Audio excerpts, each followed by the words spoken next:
सुप्रभात। नमस्ते मेरे प्रिय छात्रों।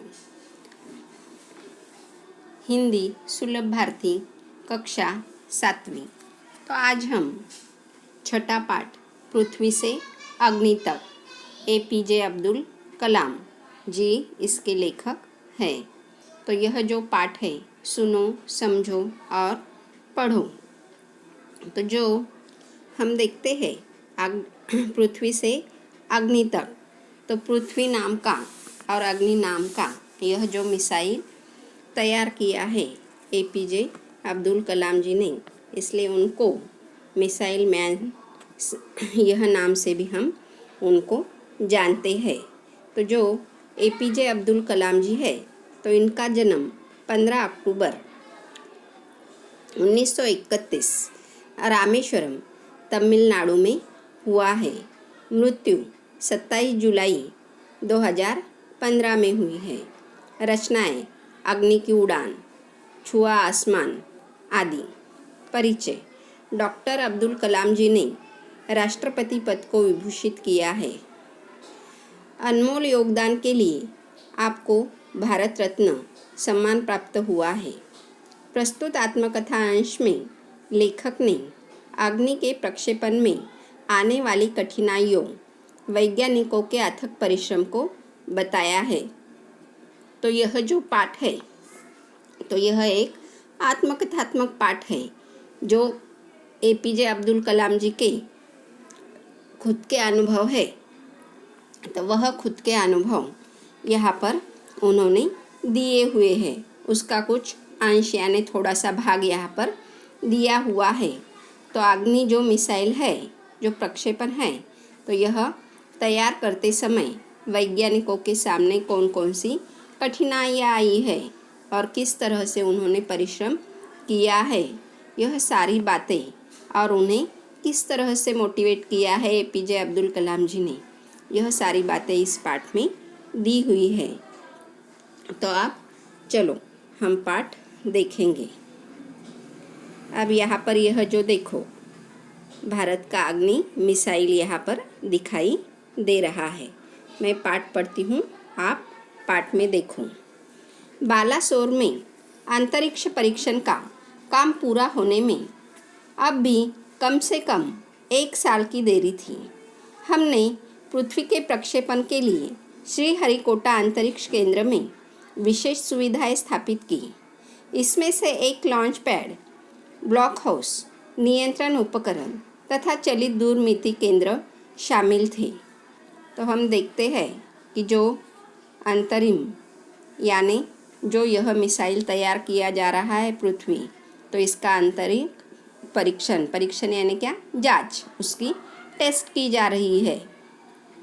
और यह पृथ्वी का प्रक्षेपण श्री हरिकोटा अंतरिक्ष केंद्र में किया जा रहा है। तो स्थान कहाँ पर है? श्रीहरिकोटा, यह जो स्थान है हमारे देश में, तो यहाँ पर यह तैयार किया हुआ है। तो स्थापित सुविधाएं की गई है और इनकी जांच चालू है। तो नियंत्रण यानी काबू, कंट्रोल में किया जा रहा है। पृथ्वी उपग्रह को 25 फरवरी 1928 को सुबह 11:23 पर छोड़ा गया। यह देश के रॉकेट विज्ञान के इतिहास में एक युगांतकारी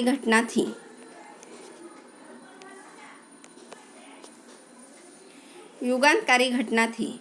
निर्देशित मिसाइलों के क्षेत्र में एक आत्मनिर्भर देश के रूप में पृथ्वी के उद्भव ने संसार के सभी विकसित देशों को विचलित कर दिया। सामर्थ्यशील नागरिक, अंतरिक्ष उद्योग और व्यवहार्य मिसाइल आधारित सुरक्षा प्रणालियों ने भारत को चुनिंदा राष्ट्रों के समूह में पहुंचा दिया था। तो पृथ्वी उपग्रह यह जो है, तो भारत ने पहली बार जो उपग्रह यानी क्या, तो बड़े ग्रहों की परिक्रमा करने वाले ग्रह को क्या कहते हैं? हम उपग्रह कहते हैं, जिसे हम सैटेलाइट भी कहते हैं। तो यह पृथ्वी से 25 फरवरी 1928 सुबह 11:23 को छोड़ा गया था। और सारे जो वैज्ञानिक है तो इस पर दृष्टि रखे हुए है। और हम यह मिसाइल छोड़ने के बाद जैसे कि आत्मनिर्भर यानी से स्वयं पर आधारित, आत्मनिर्भर यानी क्या, स्वयं पर आधारित, जिसे हम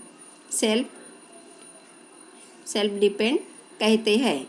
तो यह पूरे संसार में अब जो सब देश है तो उनमें हमारे देश का नाम जाकर बसा था। तो जो सामर्थ्यशाली देश है तो उसमें अब हमारे देश का भी नाम लिया जाने वाला था। अब देखो, लेकिन क्या एक पृथ्वी ही पर्याप्त होगा? उनके सामने सवाल है। क्या 4-5 मिसाइल प्रणालियों का स्वदेशी विकास हमें पर्याप्त रूप से ताकतवर बना पाएगा? उसी समय अग्नि को एक टेक्नोलॉजी प्रदर्शन परियोजना के रूप में विकसित किया जा रहा था। देश के भीतर उपलब्ध समस्त संसाधनों को दांव पर लगाकर यही एक उत्तर था। अग्नि टीम में 500 से अधिक वैज्ञानिक थे और इन विशाल प्रक्षेपणों में अनेक संगठनों का नेटवर्क बनाया गया था। तो अब पृथ्वी यह मिसाइल छोड़ा है और वह सक्सेस भी हुआ है। और वह सक्सेस होने के बाद सभी जो राष्ट्र है अलग अलग पूरे पृथ्वी पर, तो उनमें हमारे देश का अब नाम लिया जा रहा है। मगर सिर्फ एक पृथ्वी नाम का ये मिसाइल छोड़कर यह इतना ही काफ़ी है क्या? तो नहीं, तो और भी हमें मिसाइल छोड़ने होंगे, तभी हमारे देश का, हमारी टेक्नोलॉजी है तो सभी के सामने प्रदर्शित हो पाएगी और हमारा देश क्या होगा, विकसित हो पाएगा। इस तरह से वह सोचते हैं और तभी उनका ध्यान जो अग्नि टीम पर 500 से भी अधिक वैज्ञानिक काम कर रहे हैं तो उस पर जाता है। और फिर वहाँ पर भी सभी लोग संगठित होकर सारा अग्नि जो मिसाइल है उस पर काम कर रहे हैं। वह टीम वर्क से 500 से भी अधिक वैज्ञानिक उस पर काम कर रहे हैं, तो उस पर उनका ध्यान जाता है और वह भी सक्सेस करने की दृष्टि से वह उसकी ओर ध्यान लगाने में लग जाते हैं। तो अग्नि का प्रक्षेपण 20 अप्रैल 1989 को निर्धारित किया गया। यह एक अभूतपूर्व अभ्यास होने जा रहा था। अंतरिक्ष प्रक्षेपण यान के विपरीत मिसाइल प्रक्षेपण में व्यापक स्तर पर सुरक्षा संबंधी खतरे शामिल होते हैं। प्रक्षेपण की पूर्व तैयारी की सारी विधियां तय कार्यक्रम के अनुसार पूरी हो गई थी। जिस समय हम T14 सेकंड पर थे, कंप्यूटर ने संकेत दिया कि उपकरणों में से कोई एक ठीक से काम नहीं कर रहा है। इसे तुरंत सुधार लिया गया। इस बीच निचली रेंज केंद्र ने होल्ड के लिए कहा। अगले कुछ सेकंडों में जगह जगह होल्ड की ज़रूरत पड़ गई। हमें प्रक्षेपण स्थगित करना पड़ा। अब देखो, अग्नि यह मिसाइल जो है तो इस पर 500 से भी अधिक वैज्ञानिक काम कर रहे हैं, दिन रात काम कर रहे हैं और वह अब तैयार हो गया ऐसा उन्हें लगता है। और यह अग्नि प्रक्षेपण यानी आकाश में छोड़ने के लिए वह तैयार हो जाते हैं। तो डेट क्या तय होती है उनकी, 20 अप्रैल 1989। यह दिन भी तय हो जाता है। मगर वह छोड़ने से पहले वह उस अंतरिक्ष जो बनाया है, अंतरिक्ष मिसाइल जो बनाया है अंतरिक्ष में छोड़ने के लिए, आकाश में छोड़ने के लिए, तो पहले वह जांच पड़ताल करते हैं। तो उस समय जब जांचने का कार्यक्रम होता है तो वहाँ पर T14 सेकंड पर कंप्यूटर ने संकेत देता है कि वहाँ पर कुछ तुरंत सुधार करना ज़रूरी है। और फिर बीच बीच में जो छोटे छोटे यंत्र लगे हुए होते हैं तो वहाँ पर भी होल्ड यानी रुको यानी कुछ तो भी बाकी है, ऐसे संकेत जगह जगह से फिर उन्हें आने लगते हैं। और फिर वह क्या होगा, अब तैयार है क्या फिर अब पूरी तरह से मिसाइल? यह नहीं, क्योंकि होल्ड यानी रुकने के लिए वह यंत्र कह रहे हैं यह भेजने के लिए तैयार है क्या? नहीं, तो होल्ड करो यानी रुकने के लिए वह यंत्र कह रहे हैं जो तैयार किए हुए हैं। अब आगे देखो, मैं अपनी टीम के सदस्यों से मिलने गया जो सदमे और शोक की हालत में थे। मैंने SLV 3 के अपने अनुभव को उनके साथ बांटा। मेरा प्रक्षेपण यान तो गिरकर समुद्र में खो गया था, लेकिन उसकी वापसी सफलता के साथ हुई। आपकी मिसाइल अभी तक आपके सामने है। वास्तव में आपने कुछ भी ऐसा नहीं खोया है जिसे 1-2 हफ्तों के काम से सुधारा न जा सके। इस विवरण ने उन्हें जड़ता की हालत से झकझोरकर बाहर निकाल लिया और सारी की सारी टीम उप प्रणालियों की जांच और उन्हें ठीक करने के काम में फिर से जुट गई। अब जो अग्नि प्रक्षेपण जो बना रहे हैं अग्नि मिसाइल, तो इस पर जो वैज्ञानिक 500 से भी अधिक काम कर रहे हैं, मगर यह जो अग्नि मिसाइल है तो छोड़ने के लिए तैयार नहीं है। इस तरह से और ठीक जगह जगह पर होल जब यह मिसाइल में संकेत आने लगते हैं, रुकने के संकेत आते हैं, तो सारे वैज्ञानिक जो होते हैं तो वह वहाँ पर बहुत अधिक मात्रा में निराश होते हैं। और वहाँ पर फिर APJ अब्दुल कलाम जी जाते हैं तो वह देखते हैं, जब वैज्ञानिकों के साथ बात करते हैं तो सारे वैज्ञानिक कैसे हुए, बहुत अधिक मात्रा में निराश हुए उन्हें दिखाई देते हैं। तो वह एक खुद का स्वयं का अनुभव उन्हें बताने लगते हैं कि मेरा प्रक्षेपण यान, यानी उन्होंने जब यह बनाया था एक यान, तो वह समुद्र में जाकर गिर गया था। मगर सिर्फ सफलता मुझे इतनी है कि वह यान सफलता से आया और पानी में गिरा था। इस तरह से वह बताने लगते हैं। आपका मिसाइल तो अभी अग्नि आपके सामने ही है। आपने कुछ खोया है क्या? कुछ भी नहीं खोया है। इस पर आप 2 हफ्ते तक काम करोगे तो वह ठीक हो जाएगा।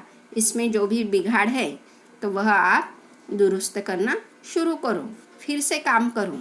और सारी प्रणाली उस समय क्या होती है, निराशा से बाहर आ जाती है, जड़ता से बाहर आ जाती है और फिर से वह सारे जो वैज्ञानिक है तो उसे ठीक करने के लिए काम में लग जाते हैं।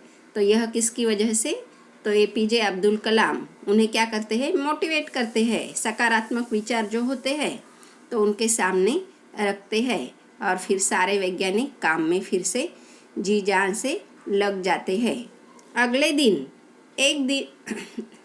दिन तक दिन रात चले विस्तृत विश्लेषण के बाद हमारे वैज्ञानिकों ने मिसाइल को 1 मई 1989 को प्रक्षेपण के लिए तैयार कर लिया।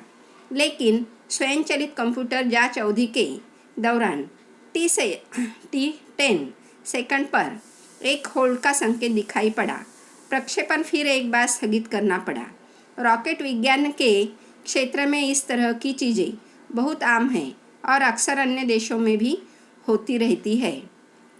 अब देखो, यह जो अग्नि मिसाइल है तो पहले 20 अप्रैल 1989 को छोड़ने का निर्धारित करते हैं, मगर होल्ड का संकेत आता है। अब फिर से APJ अब्दुल कलाम उन वैज्ञानिकों को मोटिवेट करते हैं, फिर से सारे वैज्ञानिक काम पर लगते हैं और फिर 1 मई 1989 यह डेट तय होती है। और स्वयंचलित कंप्यूटर जब जांच करता है तो T10 सेकंड के लिए फिर से होल्ड दिखाने लगता है, फिर से रुकने के लिए। यह अभी तक जाने के लिए पूरी तरह से तैयार है क्या? नहीं है। इस तरह से स्वयंचलित कंप्यूटर उस पर दिखाता है। तो APJ अब्दुल कलाम जी कहते हैं कि रॉकेट में ऐसी बातें आम हैं, सभी देशों में इस तरह से अक्सर यानी होता ही रहता है। थोड़ी बहुत चीज़ें जो रहता है तो कुछ ना कुछ रह ही जाता है।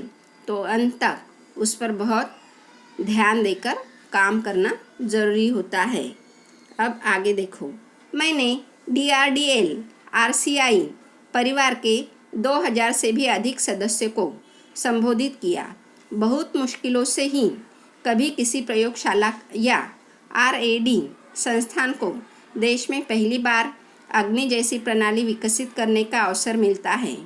यह महान अवसर हमें दिया गया है। स्वाभाविक रूप से बड़े अवसर अपने साथ बराबर की चुनौतियाँ लेकर आते हैं। हमें हिम्मत नहीं हारनी चाहिए। समस्याओं को हमें हराने का मौका नहीं देना चाहिए। देश को हमसे सफलता से कम कुछ भी पाने का अधिकार नहीं है। आइए सफलता को लक्ष्य बनाएं। अपना संबोधन लगभग खत्म कर चुका था कि मैंने लोगों को कहते हुए पाया, मैं आपसे वादा करता हूँ, महीने के खत्म होने के पहले ही अग्नि का कामयाबी से प्रक्षेपण करने के बाद हम यहाँ वापस मिलेंगे। आप देखो, एक जगह पर जो APJ अब्दुल कलाम, जो उनके DRDL और RCI यहाँ पर जो लोग वैज्ञानिक काम करते हैं, तो उनके साथ वह बातचीत करते हैं और उस समय वह जो वैज्ञानिक है उनके सामने बैठे हुए तो उन्हें संबोधित करते हैं कि मैं बहुत मुश्किल होता है यह जो वैज्ञानिक काम करते हैं, तो उनकी जो अग्नि जैसे प्रणाली जो होती है, तो और AD ऐसी जो संस्थाएं होती है, तो इसमें काम करना आसान होता है क्या? नहीं होता है। तो बड़े अवसर, जितना बड़ा काम होता है उतनी बड़ी चुनौतियां हमारे साथ लेकर आता है। यानी हम जितनी अधिक मात्रा में बड़ा हमारा सपना होगा, जो हमारा ध्येय जितना बड़ा होगा, उतनी अधिक मात्रा में हमें क्या करनी पड़ती है? मेहनत करनी पड़ती है। तो हमें कभी भी हिम्मत हारनी है क्या? नहीं। तो उसी तरह चुनौतियाँ यानी समस्या भी वैसे ही बड़ी बड़ी होती है। तो हमें हिम्मत किसी भी हालत में हारनी नहीं है। और जो हमें देश ने मौका दिया है इस मिसाइल पर काम करने का, तो देश हमसे क्या चाहता है? सफलता चाहता है। और सफलता के अधिकारी ही हमें होना है और सफलता ही हमारा क्या है? अंतिम लक्ष्य है। तो यह संबोधन वहाँ के वैज्ञानिकों को जब APJ अब्दुल कलाम जी करते हैं, तो सारे वैज्ञानिक उनसे वादा करते हैं कि यह अग्नि प्रक्षेपण जो है मिसाइल, तो यह हम 1 महीने के अंदर तैयार करके ही रहेंगे। और उस समय APJ अब्दुल कलाम उन्हें और भी वैज्ञानिकों को मदद करने के लिए उन्हें उनके पास भेज देते हैं। अब देखो आगे, यह किसी आश्चर्य से